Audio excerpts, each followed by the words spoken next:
Los vicios no son delitos. Por Lysander Spooner. Traducido por Mariano Vaz Uribe. Una reivindicación de la libertad moral. Escrito en 1875. Primero. Vicios son aquellos actos por los que un hombre se daña a sí mismo o a su propiedad. Delitos o crímenes son aquellos actos por los que un hombre daña a la persona o propiedad de otro. Los vicios son simplemente los errores que un hombre comete en la búsqueda de su propia felicidad. Al contrario que los delitos, no implican malicia hacia otros, ni interferencia con sus personas o propiedades. En los vicios falta la verdadera esencia del delito, esto es, la intención de lesionar la persona o propiedad de otro. En un principio legal que no puede haber delito sin voluntad criminal, esto es, sin la voluntad de invadir la persona o propiedad de otro. Pero nunca nadie practica un vicio con esa voluntad criminosa. Practica su vicio solamente por su propia satisfacción y no por malicia alguna hacia otros. En tanto no se haga y reconozca legalmente esta clara distinción entre vicios y delitos, no puede haber en la tierra cosas como el derecho individual, la libertad o la propiedad. Cosas como el derecho de un hombre a controlar su propia persona y propiedad y los correspondientes derechos de otro hombre a controlar su propia persona y propiedad. Para un gobierno, declarar un vicio como delito y penalizarlo como tal, es un intento de falsificar la verdadera naturaleza de las cosas. Es tan absurdo como sería declarar lo verdadero, falso o lo falso, verdadero. Segundo. Cada acto voluntario de la vida de un hombre es virtuoso o vicioso. Quiere decirse que está de acuerdo en conflicto con las leyes naturales de la materia y el pensamiento, de las que depende su salud y bienestar físico, mental y emocional. En otras palabras, todo acto de su vida tiende, en general o bien a su satisfacción o a su insatisfacción. Ningún acto de su existencia resulta indiferente. Más aún, cada ser humano difiere de los demás seres humanos en su constitución física, mental y emocional y también en las circunstancias que le rodean. Por tanto, muchos actos que resultan virtuosos y tienden a la satisfacción, en el caso de una persona, son viciosos y tienden a la insatisfacción, en el caso de otra. También muchos actos que son virtuosos y tienden a la satisfacción en el caso de un hombre en un momento dado y bajo ciertas circunstancias, resultan ser viciosos y tender a la insatisfacción en el caso de la misma persona en otro momento y bajo otras circunstancias. Tercero.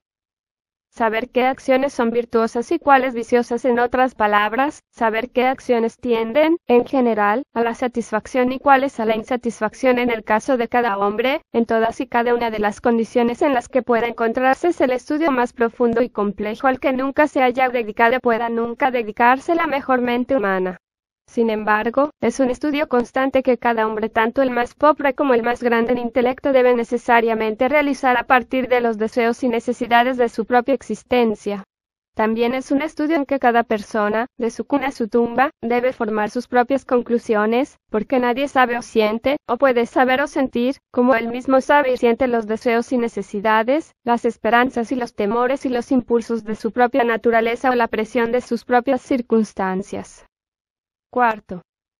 A menudo no es posible decir de aquellos actos denominados vicios que lo sean realmente, excepto a partir de cierto grado. Es decir, es difícil decir de cualquier acción o actividad, que se denomine vicio, que realmente hubiera sido vicio si se hubiera detenido antes de determinado punto.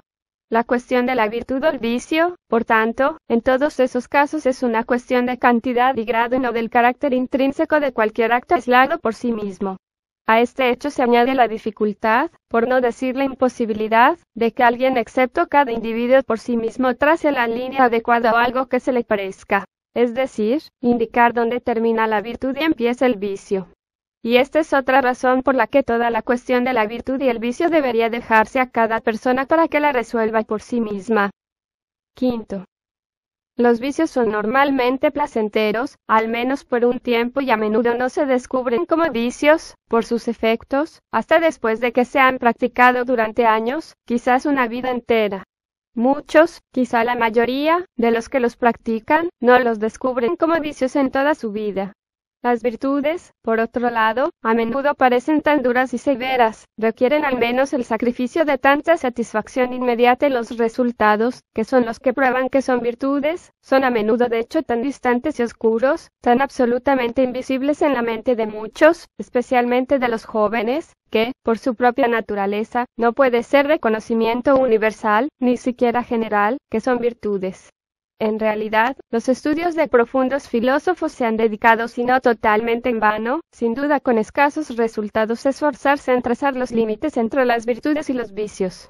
Sí, por tanto, resulta tan difícil, casi imposible en la mayoría de los casos, determinar qué es vicio y qué no, o en concreto si es tan difícil, en casi todos los casos, determinar dónde termina la virtud y empieza el vicio, y si estas cuestiones, que nadie puede real y verdaderamente determinar para nadie salvo para sí mismo, no se dejan libres y abiertas para que todos las experimenten, cada persona se ve privada del principal de todos sus derechos como ser humano, es decir, su derecho a inquirir, investigar, razonar, intentar experimentos, juzgar y establecer por sí mismo qué es, para él, virtud y qué es, para él, vicio. En otras palabras, qué es lo que, en general, le produce satisfacción y qué es lo que, en general, le produce insatisfacción. Si este importante derecho no se deja libre y abierto para todos, entonces se deniega el derecho de cada hombre, como ser humano racional, a la libertad y la búsqueda de la felicidad. Sexto. Todos venimos al mundo ignorando todo lo que se refiere a nosotros mismos y al mundo que nos rodea. Por una ley fundamental de nuestra naturaleza, todos nos vemos impulsados por el deseo de felicidad y el miedo al dolor. Pero tenemos que aprender todo respecto de qué nos produce satisfacción o felicidad y nos evita el dolor. Ninguno de nosotros es completamente parecido, física, mental o emocionalmente o, en consecuencia, en nuestros requisitos físicos, mentales o emocionales para obtener satisfacción y evitar la insatisfacción. Por tanto, nadie puede aprender de otro esta lección indispensable de la satisfacción y la insatisfacción, de la virtud y el vicio. Cada uno debe aprender por sí mismo. Para aprender, debe tener libertad para experimentar lo que considere pertinente para formarse un juicio. Algunos de estos experimentos tienen éxito y, como lo tienen, se les denomina virtudes. Otros fracasan y, precisamente por fracasar, se les denomina vicios. Se obtiene tanta sabiduría de los fracasos como de los éxitos, de los llamados vicios como de las llamadas virtudes. Ambos son necesarios para la adquisición de ese conocimiento de nuestra propia naturaleza y del mundo que nos rodea y de nuestras adaptaciones o inadaptaciones a cada uno, que nos mostrará cómo se adquiere felicidad y se evita el dolor. Y, salvo que se permite intentar satisfactoriamente esta experimentación, se nos restringiría la adquisición de conocimiento y consecuentemente buscar el gran propósito y tarea de nuestra vida. Séptimo.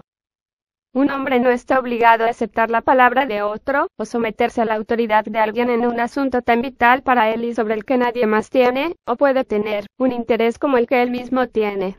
No puede, aunque quisiera, confiar con seguridad en las opiniones de otros hombres, porque encontrará que las opiniones de otros hombres no son coincidentes. Ciertas acciones, o secuencias de acciones, han sido realizadas por muchos millones de hombres, a través de sucesivas generaciones, y han sido por ellos consideradas, en general, como conducentes a la satisfacción, y por tanto virtuosas. Otros hombres, en otras épocas o países, o bajo otras condiciones, han considerado, como consecuencia de su experiencia y observación, que esas acciones tienden, en general, a la insatisfacción, y son por tanto viciosas. La cuestión de la virtud y el vicio, como ya se ha indicado en la sección previa, también se ha considerado, para la mayoría de los pensadores, como una cuestión de grado, esto es, de hasta qué nivel deben realizarse ciertas acciones, y no del carácter intrínseco de un acto aislado por sí mismo. Las cuestiones acerca de la virtud y el vicio, por tanto, han sido tan variadas y, de hecho, tan infinitas, como las variedades de mentes, cuerpos y condiciones de los diferentes individuos que habitan el mundo. Y la experiencia de siglos ha dejado sin resolver un número infinito de estas cuestiones. De hecho, difícilmente puede decirse que se haya resuelto alguna. Octavo.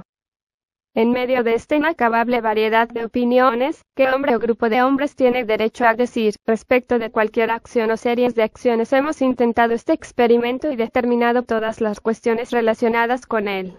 Lo hemos determinado no solo para nosotros, sino para todos los demás. y respecto de todos los que son más débiles que nosotros, les obligaremos a actuar de acuerdo con nuestras conclusiones. No puede haber más experimentos posibles sobre ello por parte de nadie y por tanto, no puede haber más conocimientos por parte de nadie. ¿Quiénes son los hombres que tienen derecho a decir esto? Sin duda, ninguno. Los hombres que de verdad lo han dicho bien son descarados impostores y tiranos, que detendrían el progreso del conocimiento y usurparían un control absoluto sobre las mentes y cuerpos de sus semejantes, a los que debemos resistirnos instantáneamente y hasta el final. O bien son demasiado ignorantes de su propia debilidad y de sus relaciones reales con otros hombres como para merecer otra consideración que la simple piedad o el desdén. Sabemos, sin embargo, que hay hombres así en el mundo. Algunos intentan ejercitar su poder solo en una esfera pequeña, por ejemplo, sobre sus hijos, vecinos, conciudadanos y compatriotas. Otros intentan ejercitarlo a un nivel mayor. Por ejemplo, un anciano en Roma, ayudado por unos pocos subordinados, intenta decidir acerca de todas las cuestiones de la virtud y el vicio, es decir, de la verdad y la mentira, especialmente en asuntos de religión. Afirma conocer y enseñar qué ideas y prácticas religiosas son beneficiosas o perjudiciales para la felicidad del hombre, no solo en este mundo, sino en el venidero.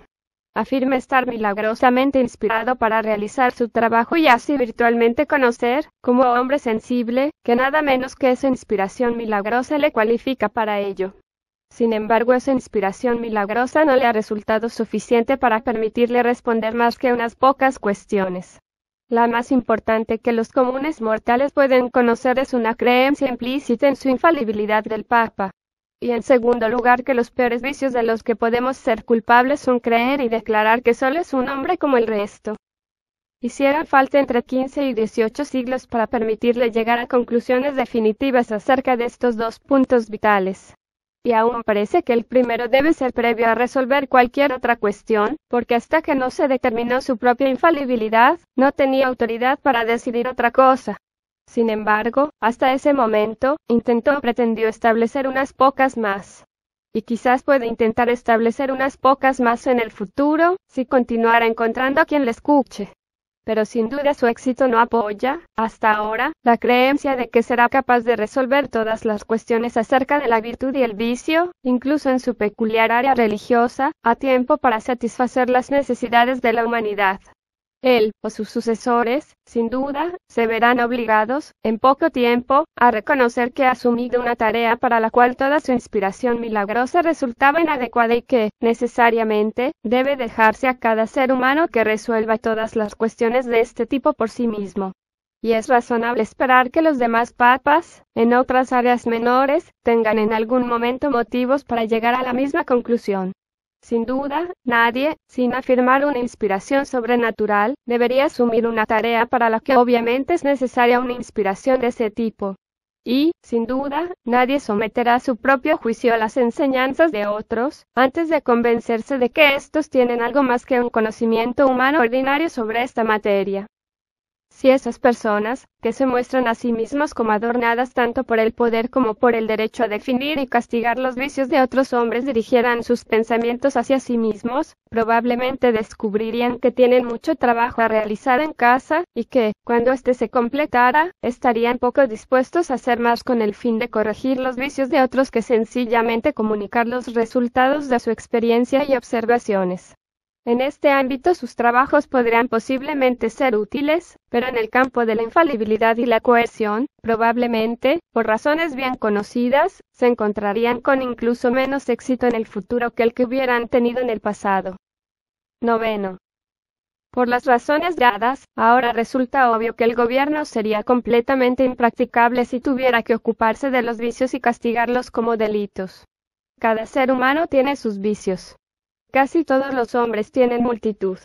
Y son de todo tipo: fisiológicos, mentales, emocionales, religiosos, sociales, comerciales, industriales, económicos, etcétera, etcétera. Si el gobierno tuviera que ocuparse de cualquiera de esos vicios y castigarlos como delitos, entonces, para ser coherente, debe ocuparse de todos ellos y castigar a todos imparcialmente. La consecuencia sería que todo el mundo estaría en prisión por sus vicios. No quedaría nadie fuera para cerrarles las puertas. De hecho, no podrían constituirse suficientes tribunales para procesar a los delincuentes, ni construirse suficientes prisiones para internarlos. Toda la industria humana de la adquisición de conocimiento, incluso de obtener medios de subsistencia, debería frenarse, ya que todos deberíamos ser siendo juzgados constantemente en prisión por nuestros vicios. Pero aunque fuera posible poner en prisión a todos los viciosos, nuestro conocimiento de la naturaleza humana nos dice que, como norma general, habría, con mucho, más gente en prisión por sus vicios que fuera de ella. 10. Un gobierno que castigara imparcialmente todos los vicios es una imposibilidad tan obvia que no hay ni habrá nunca nadie lo suficientemente loco como para proponerlo. Lo más que algunos proponen es que el gobierno castigue a algunos, o como mucho unos pocos, de los que estime peores. Pero esta discriminación es completamente absurda, ilógica y tiránica. Es correcto que algún hombre afirme: castigaremos los vicios de otros, pero nadie castigará los nuestros. Restringiremos a los otros su búsqueda de la felicidad de acuerdo con sus propias ideas, pero nadie nos restringirá la búsqueda de nuestra propia felicidad de acuerdo con nuestras ideas. Evitaremos que otros hombres adquieran conocimiento por experiencia acerca de lo que es bueno o necesario para su propia felicidad, pero nadie evitará que nosotros adquiramos conocimiento por experiencia acerca de lo que es bueno y necesario para nuestra propia felicidad. Nadie ha pensado nunca, excepto truanes o idiotas, hacer suposiciones tan absurdas como estas. Y aún así, evidentemente, solo es bajo esas suposiciones que algunos afirman el derecho a penalizar los vicios de otros, al tiempo que piden que se les evite ser penalizados a su vez. 11.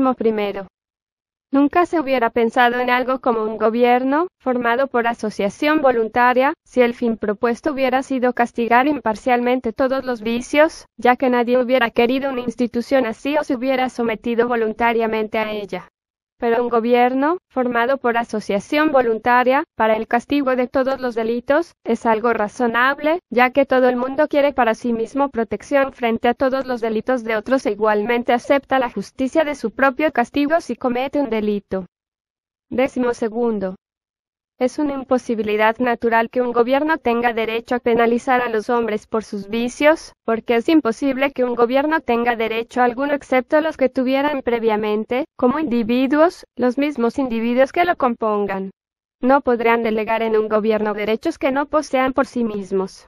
No podrán contribuir al gobierno con ningún derecho, excepto con los que ya poseen como individuos. Ahora bien, nadie, excepto un individuo o un impostor, puede pretender que, como individuo, tenga derecho a castigar a otros hombres por sus vicios. Pero todos y cada uno tienen un derecho natural, como individuos, a castigar a otros hombres por sus delitos, puesto que todo el mundo tiene un derecho natural no solo a defender su persona y propiedades frente a agresores, sino también a ayudar y defender a todos los demás cuya persona o propiedad se vean asaltadas. El derecho natural de cada individuo a defender su propia persona y propiedad frente a un agresor, ayudar y defender a cualquier otro cuya persona o propiedad se vea asaltada, es un derecho sin el cual los hombres no podrían existir en la tierra. Y el gobierno no tiene existencia legítima, excepto en tanto en cuanto abarque y se vea limitado por este derecho natural de los individuos. Pero la idea de que cada hombre tiene un derecho natural a decidir qué son virtudes y qué son vicios, es decir, que contribuye a la felicidad de sus vecinos y que no haya castigarlos por todo lo que no contribuye a ello, es algo que nunca nadie ha tenido la imprudencia de afirmar. Son solo aquellos que afirman que el gobierno tiene algún poder legítimo, que ningún individuo o individuos les ha delegado o podido delegar, los que afirman que el gobierno tenga algún poder legítimo para castigar los vicios.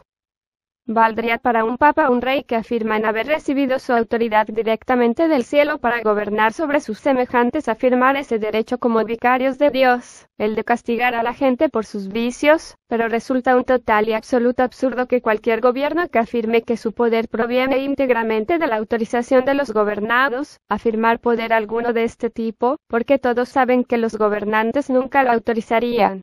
Para ellos autorizarlo sería un absurdo, porque sería renunciar a su propio derecho a buscar su felicidad, puesto que renunciar a su derecho a juzgar que contribuye a su felicidad es renunciar a su derecho a buscar su propia felicidad.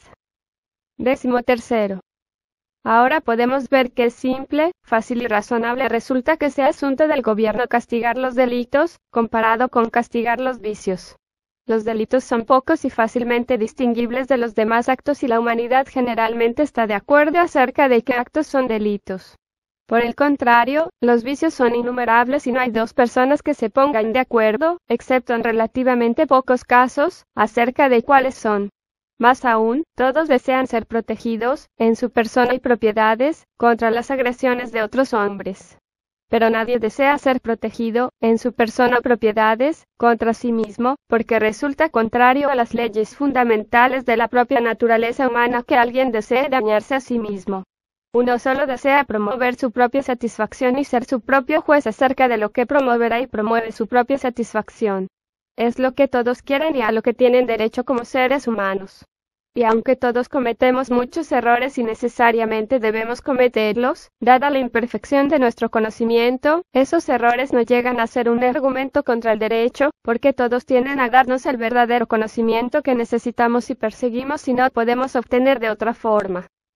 El objetivo que se persigue, por tanto, al castigar los delitos, no solo tiene una forma completamente diferente, sino que se opone directamente al que se persigue al castigar los vicios. El objetivo que se persigue al castigar los delitos es asegurar a todos y cada uno de los hombres por igual, la mayor libertad que pueda conseguirse consecuentemente con los mismos derechos de otros para buscar su propia felicidad, con la ayuda del propio criterio y mediante el uso de su propiedad. Por otro lado, el objetivo perseguido por el castigo de los vicios es privar a cada hombre de su derecho y libertad natural a buscar su propia felicidad, con la ayuda del propio criterio y mediante el uso de su propiedad. Por tanto, ambos objetivos se oponen directamente entre sí. Se oponen directamente entre sí como la luz y la oscuridad, o la verdad y la mentira, o la libertad y la esclavitud. Son completamente incompatibles entre sí y suponer que ambos pueden contemplarse en un solo gobierno es absurdo, imposible. Sería suponer que los objetivos de un gobierno serían cometer crímenes y prevenirlos, destruir la libertad individual y garantizarla. 14. Por fin, acerca de este punto de la libertad individual, cada hombre debe necesariamente juzgar y determinar por sí mismo qué le es necesario y le produce bienestar y qué lo destruye, porque si deja de realizar esta actividad por sí mismo, nadie puede hacerlo en su lugar. Y nadie intentará siquiera realizarla en su lugar, salvo en unos pocos casos. Papas, sacerdotes y reyes asumirán hacerlo en su lugar, en ciertos casos, si se lo permiten. Pero, en general, solo lo harán en tanto en cuanto puedan administrar sus propios vicios y delitos al hacerlo. En general, solo lo harán cuando puedan hacer de él su bufón y su esclavo. Los padres, sin duda con más motivo que otros, intentan hacer lo mismo demasiado a menudo. Pero en tanto practican la coerción o protegen a un niño de algo que no sea real y seriamente dañino, le perjudican más que benefician. Es una ley de la naturaleza que para obtener conocimiento e incorporarlo a su ser, cada individuo debe ganarlo por sí mismo. Nadie, ni siquiera sus padres, puede indicarles la naturaleza del fuego de forma que la conozcan de verdad. Debe experimentarla él mismo y quemarse, antes de conocerla. La naturaleza conoce, 1000 veces mejor que cualquier padre, para qué está designado cada individuo, qué conocimiento necesita y cómo debe obtenerlo. Sabe que sus propios procesos para comunicar ese conocimiento no solo son los mejores, sino los únicos que resultan efectivos. Los intentos de los padres por hacer a sus hijos virtuosos generalmente son poco más que intentos de mantenerlos en la ignorancia de los vicios. Son poco más que intentos de enseñar a sus hijos a conocer y preferir la verdad, manteniéndolos en la ignorancia de la falsedad. Son poco más que intentos de enseñar a sus hijos a buscar y apreciar la salud, manteniéndolos en la ignorancia de la enfermedad y de todo lo que la causa. Son poco más que intentos de enseñar a sus hijos a amar la luz, manteniéndolos en la ignorancia de la oscuridad. En resumen, son poco más que intentos de hacer felices a sus hijos, manteniéndolos en la ignorancia de todo lo que les causa infelicidad. Que los padres puedan ayudar a sus hijos en definitiva en su búsqueda de la felicidad, dándoles sencillamente los resultados de su propia de los padres razón y experiencia, está muy bien y es un deber natural y adecuado. Pero practicar la coerción en asuntos en lo que los hijos son razonablemente competentes para juzgar por sí mismos es solo un intento de mantenerlos en la ignorancia. Y esto se parece mucho a una tiranía y a una violación del derecho del hijo a adquirir por sí mismo y como desee los conocimientos, igual que si la misma coerción se ejerciera sobre personas adultas. Esa coerción ejercida contra los hijos es una negación de su derecho a desarrollar las facultades que la naturaleza les ha dado ya que sean como la naturaleza las diseñó. Es una negación de su derecho a sí mismos y al uso de sus propias capacidades. Es una negación del derecho a adquirir el conocimiento más valioso, es decir, el conocimiento que la naturaleza, la gran maestra, está dispuesta a impartirles. Los resultados de esa coerción no son hacer a los hijos sabios o virtuosos, sino hacerlos ignorantes y por tanto débiles y viciosos, y perpetuar a través de ellos, de edad en edad, la ignorancia, la superstición, los vicios y los crímenes de los padres. Lo prueba cada página de la historia del mundo. Quienes mantienen opiniones opuestas son aquellos cuyas teologías falsas y viciosas o cuyas ideas generales viciosas, les han enseñado que la raza humana tiende naturalmente hacia la maldad, en lugar de hacia la bondad, hacia lo falso, en lugar de hacia lo verdadero, que la humanidad no dirige naturalmente sus ojos hacia la luz, que ama la oscuridad en lugar de la luz y que solo encuentra su felicidad en las cosas que les llevan a la miseria. 15. Pero estos hombres, que afirman que el gobierno debería usar su poder para prevenir el vicio, dicen o suelen decir, estamos de acuerdo con el derecho de un individuo a buscar a su manera su propia satisfacción y consecuentemente a ser vicioso si le place, solo decimos que el gobierno debería prohibir que se les vendieran los artículos que alimentan su vicio. La respuesta a esto es que la simple venta de cualquier artículo independientemente del uso que se vaya a hacer de él es legalmente un acto perfectamente inocente. La cualidad del acto de la venta depende totalmente de la cualidad del empleo que se haga de la cosa vendida. Si el uso de algo es virtuoso y legal, entonces su venta parece uso es virtuosa y legal. Si el uso es vicioso, entonces la venta parece uso es viciosa. Si el uso es criminal, entonces la venta parece uso es criminal. El vendedor es, como mucho, solo un cómplice del uso que se haga del artículo vendido, sea virtuoso, vicioso o criminal. Cuando el uso es criminal, el vendedor es cómplice del crimen y se le puede castigar como tal. Pero cuando el uso sea solo vicioso, el vendedor sería solo un cómplice del vicio y no se le puede castigar. 16. Pero nos preguntaremos, ¿no existe un derecho por parte del gobierno de evitar que continúe un proceso que conduce a la autodestrucción? La respuesta es que el gobierno no tiene derecho en modo alguno, mientras los calificados como viciosos permanezcan cuerdos con posmentis, capaces de ejercitar un juicio y autocontrol razonables, porque mientras se mantengan cuerdos debe permitírseles juzgar y decidir por sí mismos si los llamados vicios son de verdad vicios, si realmente les conducen a la destrucción y si, en suma, se dirigirán a ella o no. Cuando pierdan la cordura non compos mentis y sean incapaces de un juicio o autocontrol razonables, sus amigos o vecinos o el gobierno deben ocuparse de ellos y protegerles de daños, tanto a ellos como a personas a las que pudieran dañar, igual que si la locura hubiera sido por cualquier otra causa distinta de sus supuestos vicios. Pero del hecho de que los vecinos de un hombre supongan que se dirige a la autodestrucción por culpa de sus vicios, no se deduce, por tanto, que no esté cuerdo non compos mentis y sea incapaz de un juicio o autocontrol razonables, entendidos dentro del ámbito legal de estos términos. Hombres y mujeres pueden ser adictos a muchos y muy deleznables vicios como la glotonería, la embriaguez, la prostitución, el juego, las peleas callejeras, mascar tabaco, fumar y esnifar, tomar opio, llevar corsé, la pereza, la prodigalidad, la avaricia, la hipocresía, etcétera, etcétera. Y aún así seguir estando cuerdos con posmentis, capaces de un juicio y autocontrol razonables, tal como significan en la ley. Mientras sean cuerdos debe permitírseles controlarse a sí mismos y a su propiedad y ser sus propios jueces y estimar a dónde les llevan sus vicios. Los espectadores pueden esperar que, en cada caso individual, la persona viciosa vea el fin hacia el que se dirige y eso le induzca a rectificar. Pero si elige seguir adelante hacia lo que otros hombres llaman destrucción, debe permitírsele hacerlo. Y todo lo que puede decirse, en lo que se refiere a su vida, es que ha cometido un grave error en su búsqueda de la felicidad y que otros harán bien en advertir su destino. Acerca de cuál puede ser su situación en la otra vida, es una cuestión teológica de la que la ley en este mundo no tiene más que decir que sobre cualquier otra cuestión teológica que afecte a la situación de hombre en una vida futura.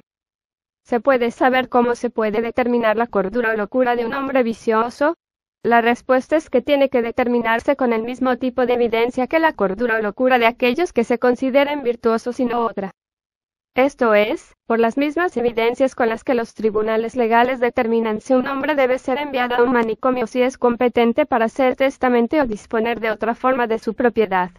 Cualquier duda debe resolverse a favor de su cordura, como en cualquier otro caso, y no de su locura. Si una persona realmente pierde la cordura non compos mentis, y es incapaz de un juicio o autocontrol razonables, resulta un crimen por parte de otros hombres darle o venderle medios de autolesión. No hay crímenes más fácilmente punibles ni casos en los que los jurados estén más dispuestos a condenar que aquellos en que una persona cuerda vende o da a un loco un artículo con el cual este último pueda dañarse a sí mismo. 17. Pero puede decirse que algunos hombres, por culpa de sus vicios, se vuelven peligrosos para otras personas que, por ejemplo, un borracho, a veces resulta pendenciero y peligroso para su familia y otros. Y cabe preguntarse, ¿no tiene la ley nada que decir en este caso?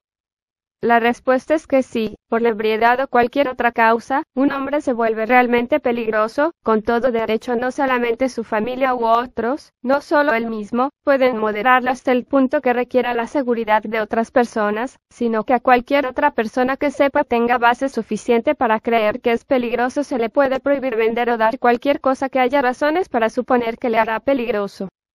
Pero del hecho de que un hombre se vuelva pendenciero y peligroso después de beber alcohol y de que sea un delito darle o venderle licor a ese hombre, no se sigue que sea un delito vender licores a los cientos y miles de otras personas que no se vuelven pendencieros y peligrosos al beberlos.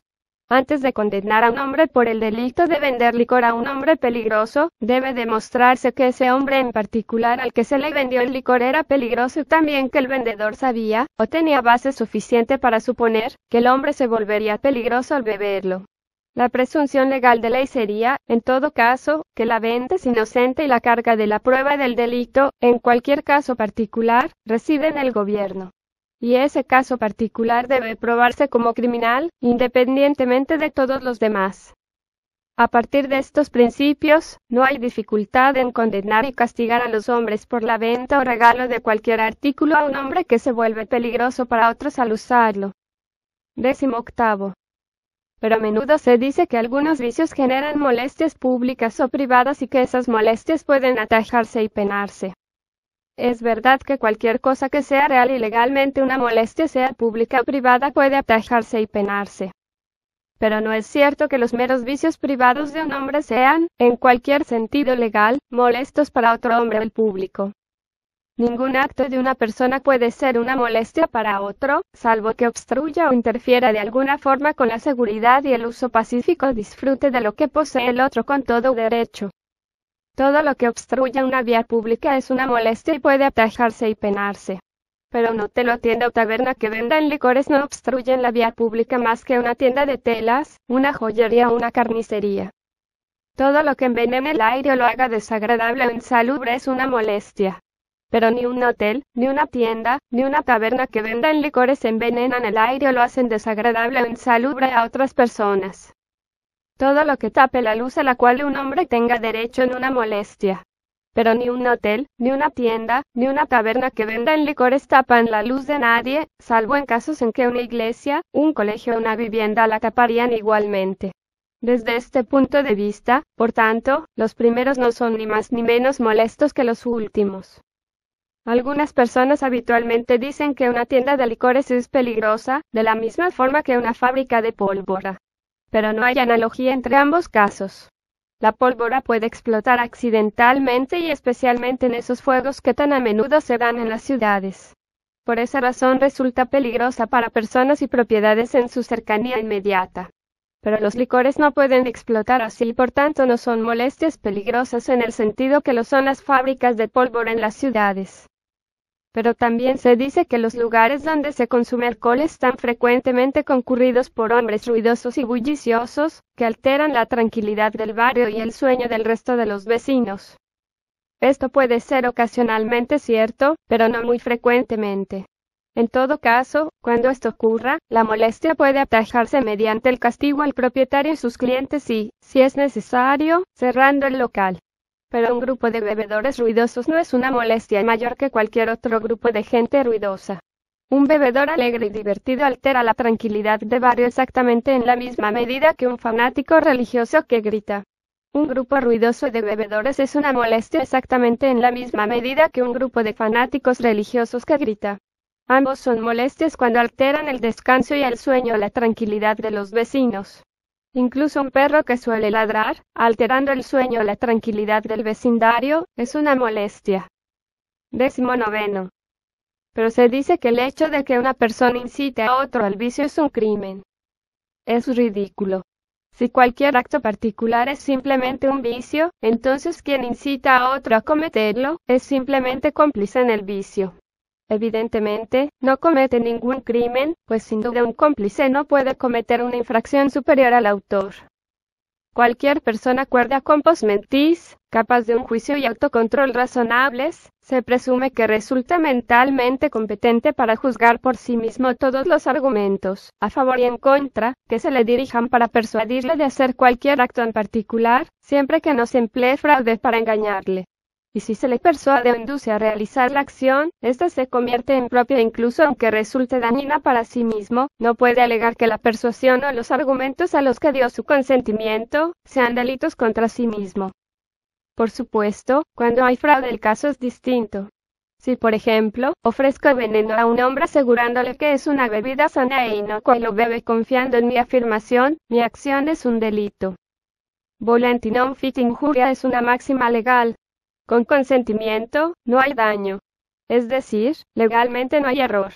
Y cualquier persona cuerda compos mentis capaz de un juicio razonable para determinar la verdad o falsedad de las razones y argumentos a los que da su consentimiento, está consintiendo, desde el punto de vista legal, y asume por sí mismo toda responsabilidad por sus actos, siempre y cuando no haya sufrido un fraude intencionado.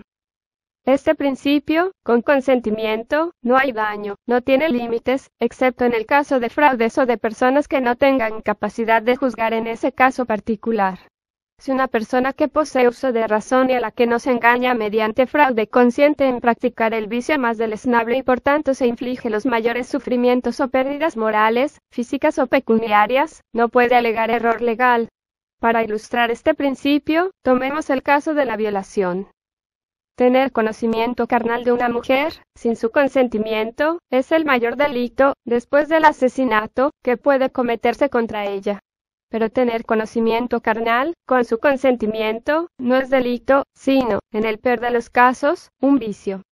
Y a menudo se sostiene que una niña de nada más que 10 años de edad tiene uso de razón de forma que su consentimiento, aunque se procure mediante recompensa o promesa de recompensa, es suficiente para convertir el acto, que de otra forma sería un grave delito, simplemente en un acto de vicio. Vemos el mismo principio en los boxeadores profesionales. Si yo pongo un solo dedo sobre la persona de otro, contra su consentimiento, no importa lo suave que sea ni lo pequeño que sea el daño en la práctica, esa acción es un delito. Pero si dos personas acuerdan salir y golpear la cara del otro hasta hacer la papilla, no es delito, sino solo un vicio. Incluso los duelos no han sido generalmente considerados como delitos, porque la vida de cada hombre es suya y ambas partes acuerdan que cada una puede acabar con la vida del otro, si puede, mediante el uso de las armas acordadas y de conformidad con ciertas reglas que han aceptado mutuamente. Y esta es una opinión correcta, salvo que se pueda decir posiblemente no que la ira es locura hasta el punto de que priva a los hombres de su razón hasta el punto de impedirles razonar. El juego es otro ejemplo del principio de que con consentimiento no hay daño. Si me llega un solo céntimo de la propiedad de un hombre, sin su consentimiento, el acto es un delito. Pero si dos hombres, que se encuentran compos mentis, poseen capacidad razonable de juzgar la naturaleza y posibles consecuencias de sus actos, se reúnen y cada uno voluntariamente apuesta su dinero contra el del otro al resultado de un tirada de dados y uno de ellos pierde todas sus propiedades sean lo grandes que sean, no es un delito, sino solo un vicio. Ni siquiera sería un crimen ayudar a una persona a suicidarse, si éste posee uso de razón. Es una idea algo común que el suicidio es en sí mismo una evidencia concluyente de locura. Pero, aunque normalmente puede ser una fuerte evidencia de locura, no es concluyente en todos los casos. Muchas personas, con indudable uso de razón han cometido suicidio para escapar de la vergüenza del descubrimiento público de sus crímenes o para evitar alguna otra gran calamidad. El suicidio, en estos casos puede no haber sido la respuesta más sensata, pero sin duda no era una prueba de falta alguna de capacidad de razonar. Y si estaba dentro de los límites de lo razonable, no era un crimen que otras personas le ayudaran, proporcionándole los instrumentos o de otra forma. Y si, en esos casos, no sería un crimen ayudar al suicidio, no sería absurdo decir que es un crimen ayudar a alguien en algún acto que sea realmente placentero y que una gran parte de la humanidad ha creído útil. 20. Sin embargo, algunas personas suelen decir que el abuso de las bebidas alcohólicas es el principal motivo de los delitos que llenan nuestras prisiones de criminales y que esta razón es suficiente para prohibir su venta. Quienes dicen eso, si hablan seriamente, hablan a tontas y a locas. Evidentemente quieren decir que un gran porcentaje de los delitos los cometen personas cuyas pasiones criminales se ven excitadas, en ese momento, por el abuso del alcohol y como consecuencia de ese abuso. Esta idea es completamente descabellada. En primer lugar, los peores delitos que se cometen en el mundo los provocan principalmente la avaricia y la ambición. Los peores crímenes son las guerras que llevan a cabo los gobiernos para someter, esclavizar y destruir la humanidad. Los delitos que se cometen en el mundo que quedan en segundo lugar también los provocan la avaricia y la ambición y no se cometen por súbitas pasiones, sino por hombres calculadores, que mantienen la cabeza fría y serena y no tienen intención alguna de ir a prisión por ellos. Se cometen, no tanto por personas que violan la ley, sino por hombres que, por sí mismos o mediante sus instrumentos, hacen las leyes, por hombres que se han asociado para usurpar un poder arbitrario y mantenerlo por medio de la fuerza y el fraude y cuyo propósito al usurparlo y mantenerlo es asegurarse a sí mismos, mediante esa legislación injusta y desigual, esas ventajas y monopolios que les permiten controlar y extorsionar el trabajo y propiedades de otros, empobreciéndoles así, con el fin de satisfacer su propia riqueza y engrandecimiento. 4. Los robos e injusticias así cometidos por estos hombres, de conformidad con las leyes, es decir, sus propias leyes, son como montañas frente a colinillas, comparados con los delitos cometidos por otros criminales al violar las leyes. Pero, en tercer lugar, hay un gran número de fraudes de distintos tipos cometidos en transacciones de comercio, cuyos autores, con su frialdad y sagacidad, evitan que operen las leyes. Y solo sus mentes frías y calculadoras les permiten hacerlo. Los hombres bajo el influjo de bebidas intoxicantes están poco dispuestos y son completamente incapaces para practicar con éxito estos fraudes. Son los más incautos, los menos exitosos, los menos eficientes y los que menos debemos temer de todos los criminales de los que las leyes deben ocuparse. 4. Los ladrones, atracadores, rateros, falsificadores y estafadores profesionales, que atentan contra la sociedad son cualquier cosa menos bebedores imprudentes. Su negocio es de un carácter demasiado peligroso para admitir esos riesgos en los que incurrirían. 5. Los delitos que pueden considerarse como cometidos bajo la influencia de bebidas alcohólicas son principalmente agresiones y reyertas, no muy numerosas y generalmente no muy graves. Algunos otros pequeños delitos, como hurtos y otros pequeños ataques a la propiedad, se cometen a veces bajo la influencia de la bebida por parte de personas poco inteligentes, generalmente delincuentes no habituales. Las personas que cometen estos dos tipos de delitos no son más que unas pocas. No puede decirse que llenen nuestras prisiones y si lo hacen, deberíamos congratularnos de que necesitemos para internarlos tan pocas prisiones o tan pequeñas. Por ejemplo, el estado de Massachusetts tiene 1,5 millones de habitantes. ¿Cuántos están actualmente en prisión por delitos no por el vicio de la bebida, sino por delitos cometidos contra personas o propiedades bajo el influjo de bebidas alcohólicas? Dudo que sea 1 de cada 10,000, es decir, unos 150 en total, y los crímenes por los que están en prisión son en su mayoría de muy poca importancia.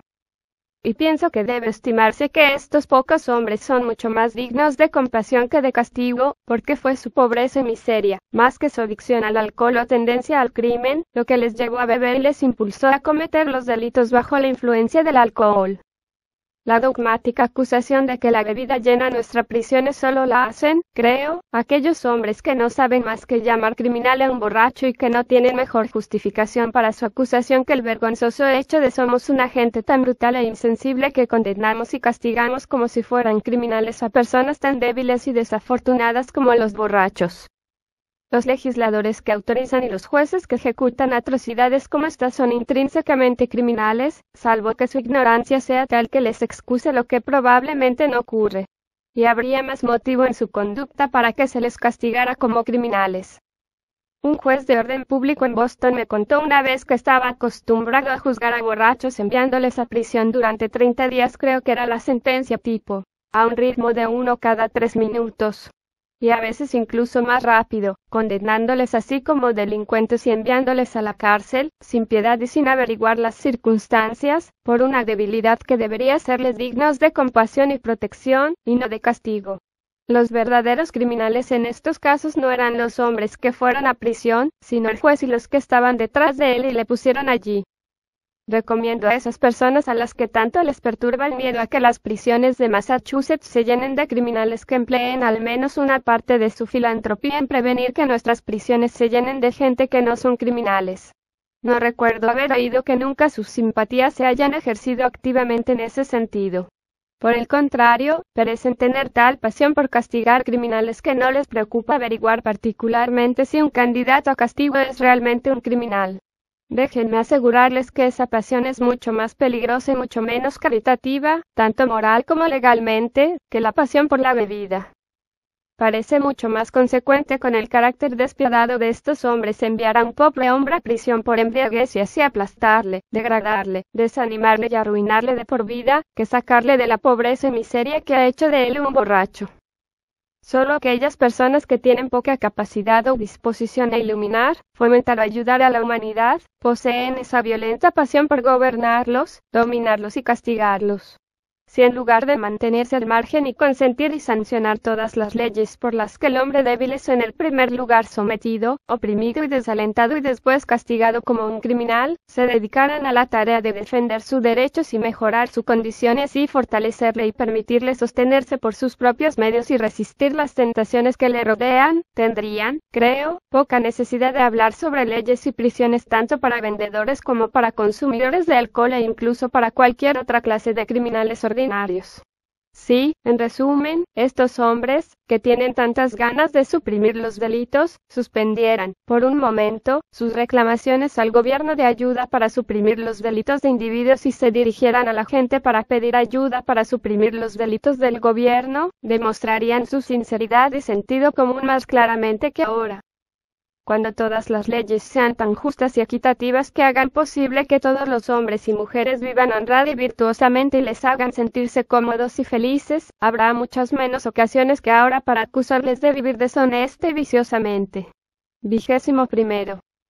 Pero también se dice que el consumo de bebidas alcohólicas lleva a la pobreza y por tanto hace a los hombres mendigos y grava a los contribuyentes, y que esto es razón suficiente para que deba prohibirse su venta. Hay varias respuestas a este argumento. 1. Una respuesta es que si el consumo del alcohol lleva a la pobreza y la mendicidad es una razón suficiente para prohibir su venta, igualmente es una razón suficiente para prohibir su consumo, ya que es el consumo y no la venta, lo que lleva a la pobreza. El vendedor, como mucho, sería simplemente un cómplice del bebedor. Y es una norma legal, y también de la razón, que si el principal actor no puede ser castigado, tampoco puede serlo el cómplice. 2. Una segunda respuesta al argumento sería que si el gobierno tiene derecho y se ve obligado a prohibir cualquier acto, que no sea criminal simplemente porque se supone que lleva a la pobreza, siguiendo la misma lógica, tiene derecho y se ve obligado a prohibir cualquier otro acto aunque no sea criminal que, en opinión del gobierno, lleve a la pobreza.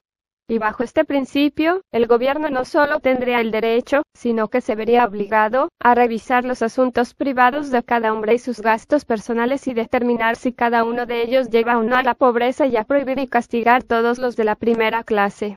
Un hombre no tendría derecho a gastar un céntimo de su propiedad de acuerdo con sus gustos o criterios, salvo que el legislador sea de la opinión de que ese gasto no le lleva a la pobreza. 3. Una tercera respuesta al mismo argumento sería que si un hombre se entrega a la pobreza e incluso a la mendicidad, sea por sus vicios o sus virtudes, el gobierno no tiene obligación de ocuparse de él, salvo que quiera hacerlo. Puede dejarle perecer en la calle o hacerle depender a la caridad privada, si quiere. Puede cumplir su libre deseo y discreción en este asunto, porque en este caso estaría fuera de toda responsabilidad. No es, necesariamente, obligación del gobierno ocuparse de los pobres. Un gobierno, esto es, un gobierno legítimo, es simplemente una asociación voluntaria de individuos que se une para los propósitos que les parezcan y solo para esos propósitos. Si ocuparse de los pobres, sean estos virtuosos o viciosos, no es uno de esos propósitos, el gobierno como tal no tiene más derecho ni se ve más obligado a hacerlo que un banco o una compañía de ferrocarriles. Sea cual sea la moralidad que tengan las reclamaciones de un hombre pobre, sea este virtuoso o vicioso acerca de la caridad de sus conciudadanos, no puede reclamar legalmente contra ellos. Puede depender totalmente de su caridad, si se dejan. No puede demandar, como un derecho legal, que deben alimentarle y vestirle. No tiene más derechos morales o legales frente a un gobierno que no es sino una asociación de individuos que los que pueda tener sobre cualquier otro individuo respecto de su capacidad privada. Por tanto, de la misma forma que un pobre, sea virtuoso o vicioso, no tiene más capacidad de reclamar, legal o moralmente, al gobierno comida o vestido que la que tiene frente a personas privadas, un gobierno no tiene más derecho que una persona privada a controlar o prohibir los gastos o las acciones de un individuo justificándolas en que le llevan a la pobreza. El señor A, como individuo, claramente no tiene derecho a prohibir las acciones o gastos del señor Z, aunque tema que esas acciones o gastos puedan llevarle a Z a la pobreza y que Z puede, por tanto, en un futuro indeterminado, pedirle afligido a algo de caridad. Y si A no tiene, como individuo, ese derecho a prohibir cualquier acción o gasto de Z, el gobierno, que no es más que una asociación de individuos, no puede tener ese derecho. Sin duda, ningún hombre con posmentis mantendría que su derecho a disponer y disfrutar de su propiedad fuera una posesión de tan poco valor que autorizar a algunos o todos sus vecinos se hagan llamar a sí mismos gobierno no a intervenir y prohibirle cualquier gasto excepto aquellos que piensen que no le llevarán a la pobreza y no le conviertan en alguien que les reclame caridad. Si un hombre con posmentis llega a la pobreza por sus virtudes o sus vicios, nadie puede tener derecho alguno a intervenir basándose en puede apelar en el futuro a su compasión, porque si se apelara a ella, tendría perfecta libertad para actuar de acuerdo con su gusto y criterio respecto de atender sus solicitudes. El derecho a rechazar dar caridad a los pobres, sean estos virtuosos o viciosos, es un derecho sobre el que los gobiernos siempre actúan. Ningún gobierno hace más provisiones para los pobres que las que quiere. En consecuencia, los pobres quedan, en su mayor parte, dependiendo de la caridad privada. De hecho, a menudo se les deja sufrir enfermedades e incluso morir porque ni la caridad pública ni la privada acuden en su ayuda. Qué absurdo es, por tanto, decir que el gobierno tiene derecho a controlar el uso de la propiedad de la gente, por miedo a que en el futuro lleguen a ser pobres y pidan caridad. 4. Incluso una cuarta respuesta al argumento sería que el principal y único incentivo por el que cada individuo tiene que trabajar y crear riqueza es que puede disponer de ella de acuerdo con su gusto y criterio y para su propia satisfacción y la de quienes ame. Aunque a menudo puede que un hombre, por inexperiencia o mal juicio, gaste parte de los productos de su trabajo de forma poco juiciosa y por tanto no consiga el máximo bienestar, adquiere sabiduría en ello, como en todo, a través de la experiencia, por sus errores tanto como por sus éxitos. Y esta es la única manera de la que puede adquirir sabiduría. Cuando se convenza de que ha hecho un gasto absurdo, al tiempo aprenderá a no volver a hacer algo parecido. Y debe permitírsele hacer sus propios experimentos a su satisfacción, es esta como en otras materias, ya que de otra forma no tendría motivo para trabajar o crear riqueza en absoluto. Todo hombre que sea hombre, debería mejor ser un salvaje y ser libre para crear o procurar solo esa pequeña riqueza que pueda controlar y consumir diariamente, que ser un hombre civilizado que sepa cómo crear y acumular riqueza indefinidamente y al que no se la permita disfrutar o disponer de ella, salvo bajo la supervisión, dirección y dictado de una serie de idiotas y tiranos entrometidos y sobrevalorados, quienes, sin más conocimiento que el de sí mismos y quizás ni la mitad de eso, asumirían su control bajo la justificación de que no tiene el derecho o la capacidad de determinar por sí mismo qué debería hacer con los resultados de su propio trabajo. 5. Una quinta respuesta al argumento sería que si fuera tarea del gobierno vigilar los gastos de cualquier persona con posmentis y que no sea criminal para ver cuáles llevan a la pobreza y cuáles no y prohibir y castigar los primeros, entonces, siguiendo esta regla, se ve obligado a vigilar los gastos de todas las demás personas y prohibir y castigar todo lo que, en su criterio, lleve a la pobreza.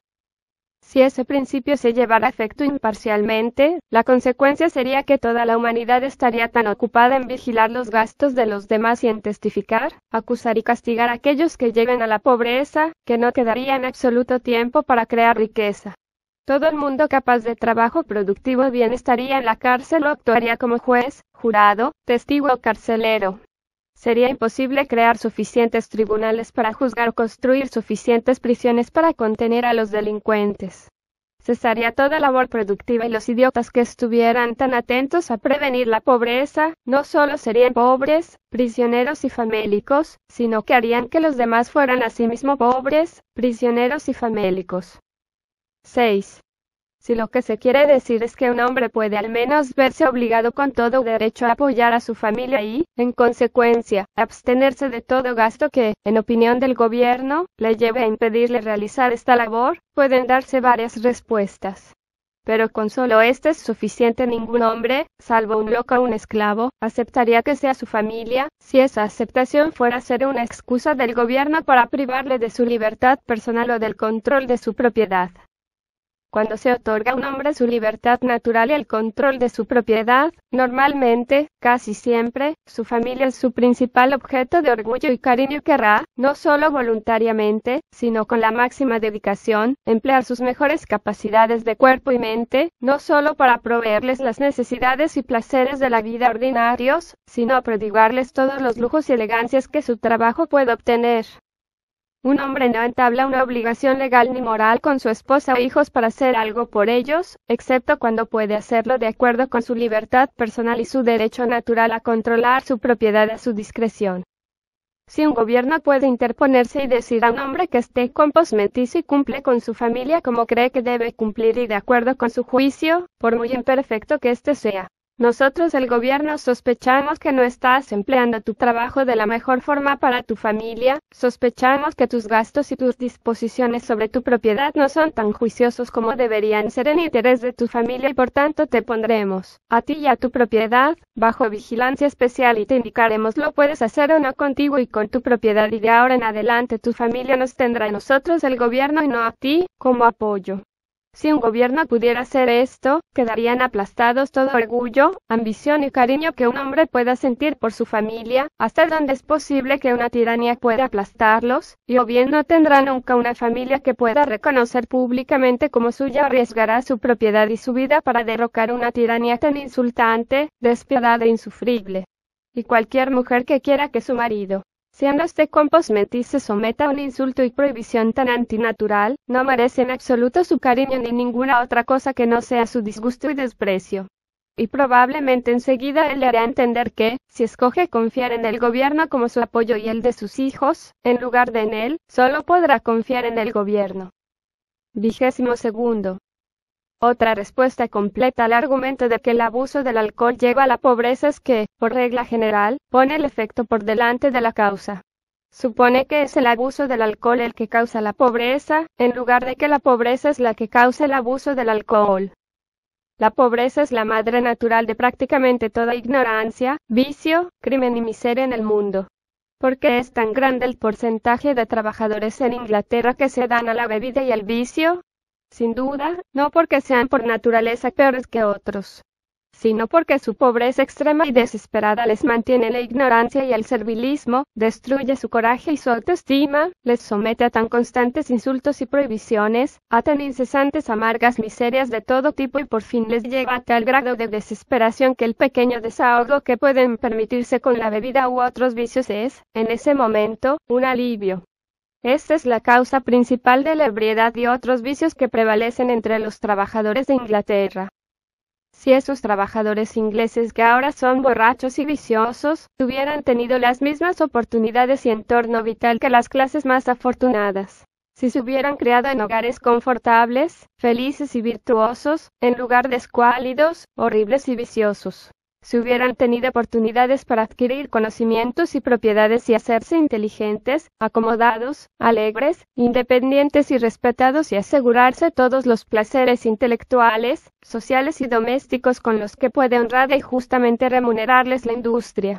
Si pudieran tener todo esto, en lugar de haber nacido a una vida de desesperanza, de duro trabajo sin recompensa, con la seguridad de morir en la fábrica, se hubieran visto tan libres de sus vicios y debilidades presentes como aquellos que ahora se los reprochan. No tiene sentido decir que la ebriedad o cualquier otro vicio solo se añade a sus miserias, porque está en la naturaleza humana, en la debilidad de la naturaleza humana, si lo prefieren, que el hombre puede soportar hasta cierto punto la miseria antes de perder la esperanza y el coraje y rendirse a cualquier cosa que les prometa un alivio y mitigación de su presente, aunque el coste sea mayor miseria para el futuro. Predicar moralidad y templanza a sus desdichados, en lugar de aliviar sus sufrimientos o mejorar sus condiciones, es simplemente burlarse de sus desdichas. Querrían esos que suelen atribuir a los vicios la pobreza de los hombres, en lugar a la pobreza sus vicios, como si todos los pobres, o casi todos, fueran especialmente viciosos, decirnos si toda la pobreza que ha aparecido tan de repente en último año y medio, como si dijéramos, en un momento para 20 de millones de personas de Estados Unidos, les parece una consecuencia natural de su ebriedad o de otros vicios. Fue su ebriedad u otros vicios los que paralizaron, como si hubiera caído un rayo, todas las industrias de las que vivían y que, hace pocos días, funcionaban prósperamente. Fueron los vicios que afectaron a la parte adulta de esos 20 millones de vagabundos sin empleo los que les llevaron a consumir sus pocos ahorros, si es que los tenían, y así convertirse en mendigos mendigando trabajo y, si no lo encuentran, mendigando pan. Fueron sus vicios los que sin previo aviso llenaron las casas de tantos de necesidad, miseria, enfermedad y muerte. No. Sin duda no fue la ebriedad ni otros vicios de estos trabajadores los que les llevó a esa ruina y desdicha. Y si no lo fue, ¿qué fue? Ese es el problema que debe resolverse, porque se viene repitiendo constantemente y no puede dejarse de lado. De hecho, la pobreza de una gran parte de la humanidad, de todo el mundo, es el gran problema de la humanidad. El que esa pobreza extrema casi universal existe en todo el mundo y haya existido en todas las generaciones pasadas prueba que se origina en causas que la naturaleza humana común de quienes la sufren no ha sido hasta ahora suficiente fuerte como para superarlas. Pero quienes la sufren al menos están empezando a ver las causas y se están decidiendo a eliminarlas a toda costa. Y quienes imaginan que no tienen nada que hacer salvo seguir atribuyendo esa pobreza a sus vicios y predicando contra ellos por esos mismos vicios, pronto despertarán para descubrir que eso ya es pasado.